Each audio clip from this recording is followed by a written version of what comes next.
आदाब दोस्तों, welcome to physics sphere. Dear student, आज के इस लेक्चर के अंदर हम सीखेंगे कार्टेशियन कोऑर्डिनेट सिस्टम या रेक्टेंगुलर कोऑर्डिनेट सिस्टम। तो कार्टेशियन कोऑर्डिनेट सिस्टम या रेक्टेंगुलर कोऑर्डिनेट सिस्टम होता क्या है? तो बेसिकली कोऑर्डिनेट सिस्टम एक हमारा रेफरेंस सिस्टम है जिसका काम क्या होता है, किसी भी ऑब्जेक्ट की या किसी भी पॉइंट की पोजीशन को क्या करना, लोकेट करना। अब किसकी मदद से लोकेट करता है? By using the mutually perpendicular axis. Mutually perpendicular axis बोले या म्यूचुअली परपेंडिकुलर लाइंस जो है उसके थ्रू हम क्या करते हैं, किसी भी ऑब्जेक्ट की पोजीशन को लोकेट करते हैं। या ऐसे भी डिफाइन कर सकते हैं, the reference system used to describe the position. एक तो हमें क्या बताता है, ऑब्जेक्ट की पोजीशन।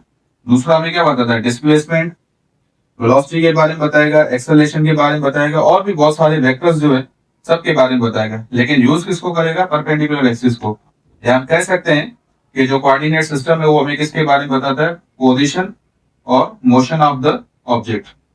वैसे अगर हम बात करें तो कोऑर्डिनेट सिस्टम के हमारे पास चार टाइप्स होते हैं।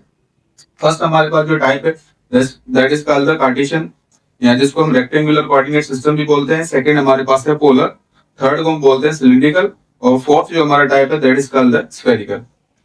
अब कार्टेशियन कोऑर्डिनेट सिस्टम को हम कहाँ पे यूज कर सकते हैं? तो इसका पहला जो काम है, किसी भी ऑब्जेक्ट की पोजीशन को शो करना, ऑब्जेक्ट कहाँ पे। दूसरा, ये वेक्टर्स को उसके कंपोनेंट के अंदर भी रिजॉल्व कर सकता है। थर्ड, ये हमें ये भी बताता है कि मोशन जो है वो क्या वन डायमेंशन के अंदर है, टू डायमेंशन के अंदर है, या थ्री डायमेंशन के अंदर है। उसके अलावा हम इसके थ्रू हमारी जो कैलकुलेशंस है उनको भी सिंप्लीफाई कर सकते हैं।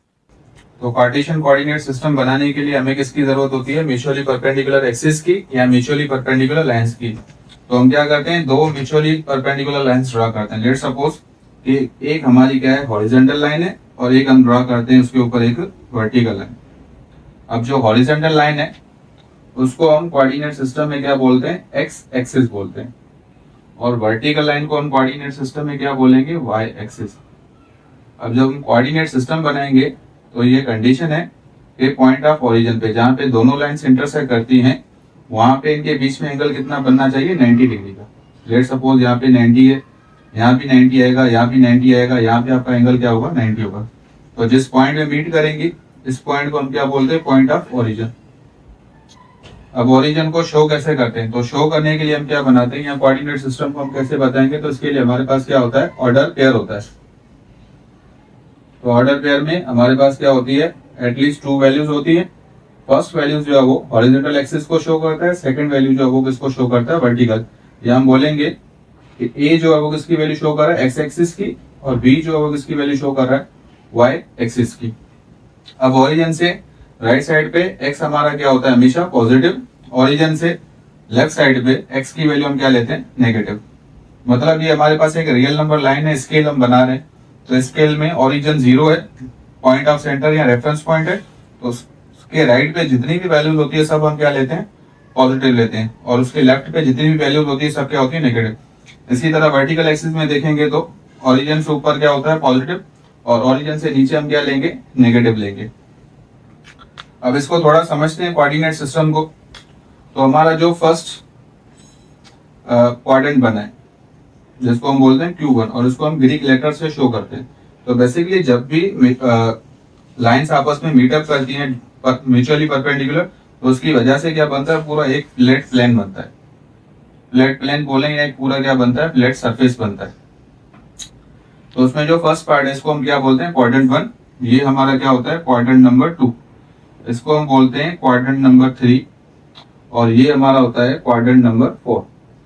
तो फर्स्ट क्वाड्रेंट किससे बना है? ओरिजिन से हम देखें, राइट साइड पे एक्स पॉजिटिव है, अपवर्ड हमारा वाई क्या है? पॉजिटिव है। मींस एक्स की वैल्यू भी क्या होगी? यहाँ पे ग्रेटर देन 0 होती है, वाई की वैल्यू क्या होती है? Greater than 0। यहाँ पे ऐसे लिख ले, एक्स पॉजिटिव होगा, वाई की वैल्यू भी यहाँ पे क्या होगी? पॉजिटिव। मींस अगर कोई भी ऑर्डर पेयर जिसमें दोनों वैल्यू पॉजिटिव हो तो वो किसको शो करती है? एक्स पॉजिटिव और Y positive. Means first quadrant के अंदर वो वैल्यूज है। इसी तरह से क्वाड्रेंट नंबर 2 कैसे बना है? ओरिजिन से लेफ्ट पे एक्स की वैल्यू हमारे पास क्या है? Negative. Means x less than 0, और ऊपर क्या हमारे पास? वाई। वाई पॉजिटिव है, वाई की वैल्यू ग्रेटर देन 0 है। इसको लिख सकते हैं एक्स नेगेटिव, वाई हमारा क्या है? पॉजिटिव। इसी तरह से थर्ड क्वाड्रेंट में हम देखें, एक्स की वैल्यू क्या है? लेस देन 0 है, वाई की वैल्यू क्या है? Less than 0। यहाँ हम क्या लिखेंगे? एक्स भी नेगेटिव है और वाई भी हमारा क्या? नेगेटिव। उसके बाद फोर्थ क्वाड्रेंट देखते हैं कैसे बना है। हमारा x पॉजिटिव और y नेगेटिव के साथ, मीन्स x की वैल्यू क्या है ग्रेटर देन 0 और y की वैल्यू क्या है लेस देन 0।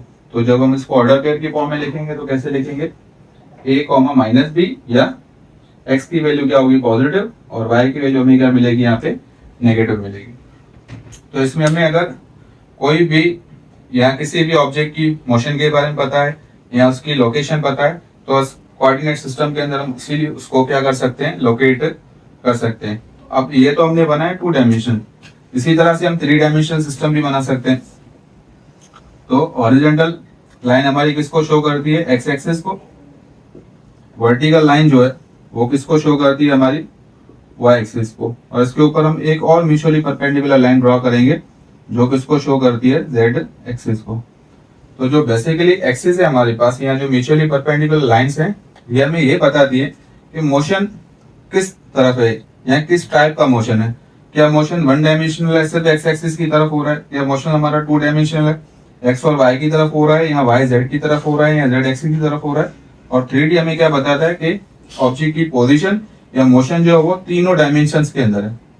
तो बेसिकली कोऑर्डिनेट सिस्टम का बेसिक पर्पस यही है कि हम क्या शो करें कि ऑब्जेक्ट की पोजीशन जो है स्पेस में कहाँ पे। मान लें कि हमें सन की पोजीशन फाइंड करनी है, किसी गैलेक्सी की पोजीशन फाइंड करनी है, किसी स्टार की, यहाँ से कोई सैटेलाइट जा रहा है उसकी पोजीशन लोकेट करनी है। तो उसकी पोजीशन को लोकेट करने के लिए हम किसको यूज करते हैं, कार्टेशियन कोऑर्डिनेट, या इसको हम बोलते हैं रेक्टेंगुलर कोऑर्डिनेट सिस्टम बोलते हैं।